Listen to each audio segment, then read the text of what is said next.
सबसे one of the most important example जो कि ए रिलेटेड टू सर्कल में एग्जांपल सेकंड है, और सीबीएसई के पॉइंट ऑफ से one of the most example क्यों है, पहले ये रीजन समझो। इसमें बेटा आपका ट्रिग्नोमेट्री का भी यूज होगा, ट्राइंगल का भी इस्तेमाल होगा, ठीक है, एरिया का भी इस्तेमाल होगा, सेगमेंट कैसे निकालेंगे पूरा, यानी कि जब दो तीन चैप्टर का एक साथ मिक्स हो रहा हो ना, तब सोचो अगर कोई क्वेश्चन बन रहा हो तो कितना इंपॉर्टेंट होगा, वो आप समझ ही सकते हो इस बात को। इस क्वेश्चन को बेटा आप पहले एक बार खुद ट्राई करो, फिर मैं आगे करता हूं। कर लिया ना।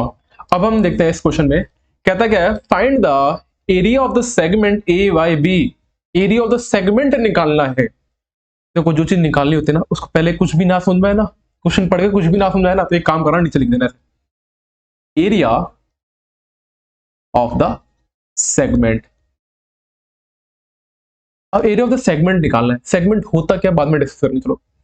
इफ अगर radius of the circle is 21 centimetre, अगर जो रेडियस दे रखी है वो 21 सेंटीमीटर की दे रखी है, तो हम क्या लिख सकते हैं, रेडियाई ऑफ अ सर्कल अपने को गिवन है। देखो अभी तक क्वेश्चन हम समझा नहीं है, बट जो चीज गिवन में आ रहा है वो लिख तो रहे हैं।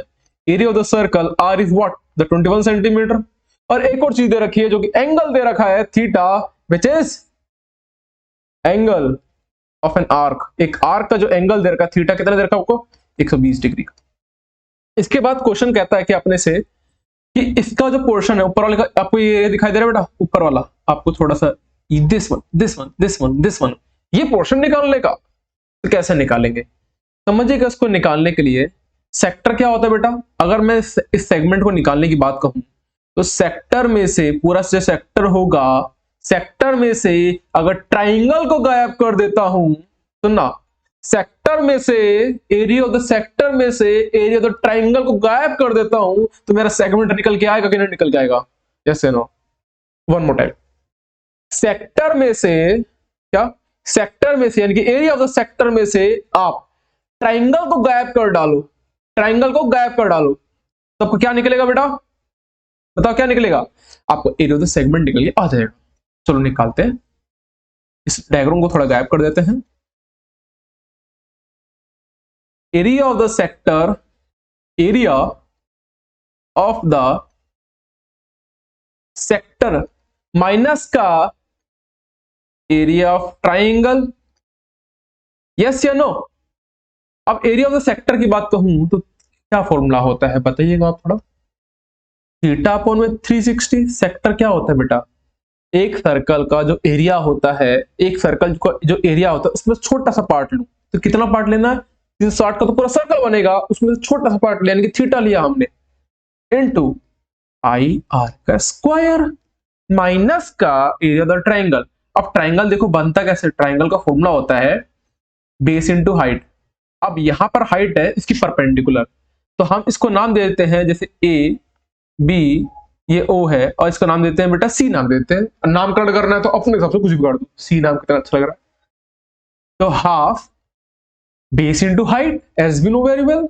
सो what is the base right now, perpendicular जिस जगह पे खड़ा होता है ना, सुनना क्या कह रहा हूं, परपेंडिकुलर जिस जगह पे खड़ा होगा वो क्या होगा हमारा बेस।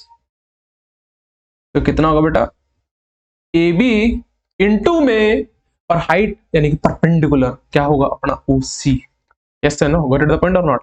बस अब पूरे क्वेश्चन में ना हम इसी चीज को ध्यानपूर्वक निकालेंगे। ए बी और ओ सी के पीछे ही तो कहानी होगी। थीटा कितना दे रखा है अपने को बताओ आप, 120 डिग्री अपॉन में 360 इंटू में पाई की वैल्यू बेटा 22/7। रेडियस की बात करूं 21 इंटू 21 होगा माइनस का हाफ। ए भी नहीं पता ना ओ सी पता, अब निकालते कैसे हैं वो चीज समझना इसमें। ये पोर्शन बेटा स्टार्टिंग में करने का मेन कारण ये था ताकि आपको ये पता चले अपने को पहले जाना किस पाथ पे है, हमको निकालना कुल मिला के ये है। कई बार क्या होता है सॉल्यूशन आपको दिया होता है छोटे छोटे स्टेप वाइज होता है, बट हमको फाइनल डेस्टिनेशन नहीं पता होता है। जब पता हो कि फाइनल डेस्टिनेशन है क्या, जैसे आपको टारगेट है 90+ लाने का, तो भैया आप इसलिए वीडियो देख रहे हो मेरे कंटिन्यूसली। यहाँ पर क्या है अपना टारगेट है कि क्वेश्चन को सॉल्यूशन किस तरह से करना है, तो मेन टारगेट है भैया उस जगह जो क्वेश्चन ने पूछा उसका आंसर क्या होगा, उसको निकालने के लिए पहले उसको पाथवे अपना बन जाता है। तो यहां पर भी हमको सिर्फ बेस और परपेंडिकुलर निकालने का बेस निकालने के लिए। इस ट्राइंगल में ध्यानपूर्वक ध्यान दीजिएगा, ए बी ओ और ये पॉइंट है अपना सी, यस या नो, सी पॉइंट है। अब इसमें अगर हम बात करें, देखो इन triangle A O C and triangle B O C, ये दोनों क्या है बेटा, कॉन्ग्रुएंट है कि नहीं? ट्राइंगल ए ओ सी इस कॉन्ग्रुएंट टू ट्राइंगल हम डायरेक्टली कह सकते हैं बी ओ सी के है बाय आर एच एस। चाहो तो इसको आप प्रूव भी कर सकते हो। कैसे प्रूव करना है मैं आपको हिंट दे देता हूं। चलो, इन दोनों ट्राइंगल में ये दोनों रेडियस है बेटा, चलो एक रेडियस है, ये कॉमन साइड आ गई, यस या नो, और ये दोनों में 90 डिग्री बनेगा। तीन चीज, राइट एंगल बन गया आपका, दो साइड बराबर हो गई और एक कॉमन आ गया, तो बाय आर एच एस हम कह सकते दोनों ट्राइंगल के बराबर है। तो हम बाय सीपीसीटी हम कह सकते हैं क्या AC बराबर होगा बेटा किसके, BC के, होगा कि नहीं होगा, यस या नो? हाँ भाई बिल्कुल होगा ना सर, आप कह रहे तो होगा ना। अब क्या करें, चलो अब AC निकालने की बारी, ठीक है। AC निकालने के लिए थोड़ा और ध्यान दीजिए मेरे प्यारे बच्चों।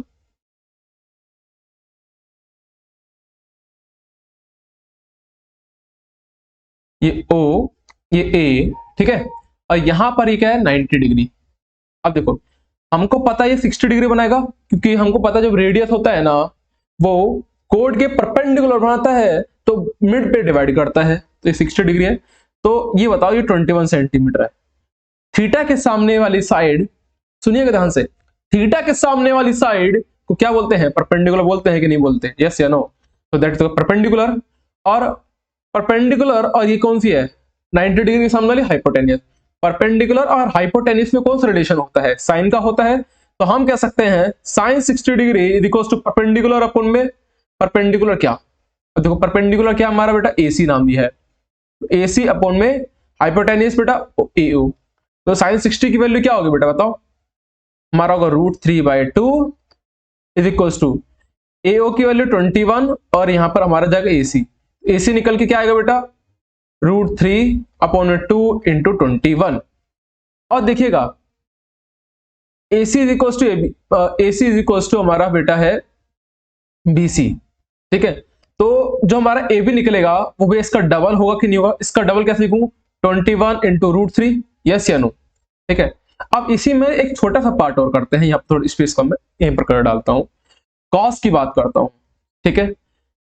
हमको अगर बेटा ये साइड निकालना है, कॉस 60 डिग्री क्या होता है बेटा, बेस अपन में हाइपोटेनियस, बेस क्या हमारा OC। इस वाले में देखो ये बेस होगा, क्योंकि देखो ये बेस थीटा के जहां सटा रहता है एडजेसेंट एंगल साइड होती है वो क्या होता है, बेस होता है।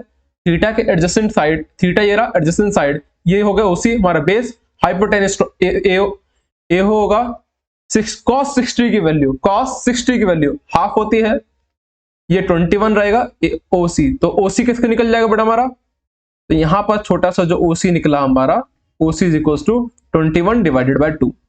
तो हम लिख सकते हैं AB कितना निकल के आया बेटा आपको 21 इंटू √3 और OC कितना निकल गया 21/2। यहां तक किसी बच्चे को कोई दिक्कत तो बताओ, ना रे ना दिक्कत होगी भाई। चलो थोड़ी बहुत कैलकुलेशन देखते हैं अपन। ये बेटा 120 के टेबल में देखो 0 से 0 कटा, 12 के टेबल में 36 आता है 3 बार पे, 7 के टेबल में 21 कटा बेटा कितनी बार पे, 7 के टेबल में 21 कितने बार पे कटा 7 बार पे, सॉरी 3 बार पे, और ये 3 से 3 कटा।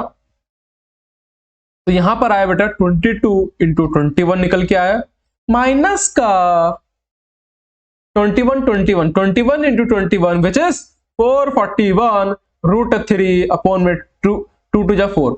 चाहो तो आंसर यहां तक लिख सकते हो, पूरा करेक्ट है ना, तो इसके आगे एनसीईआरटी ने एक और स्टेप कर रखा है, वो क्या, 4 की इधर मल्टीप्लाई करो, 4 बाहर कॉमन निकालिए, बाकी कोई दिक्कत नहीं। देखो 22 की अगर मल्टीप्लाई 21 में करेंगे या मल्टीप्लाई करके आराम से लिख लोगे यहाँ पर आंसर, माइनस का 441 upon into √3/4 is the final answer of your question. Got it the answer और नॉट?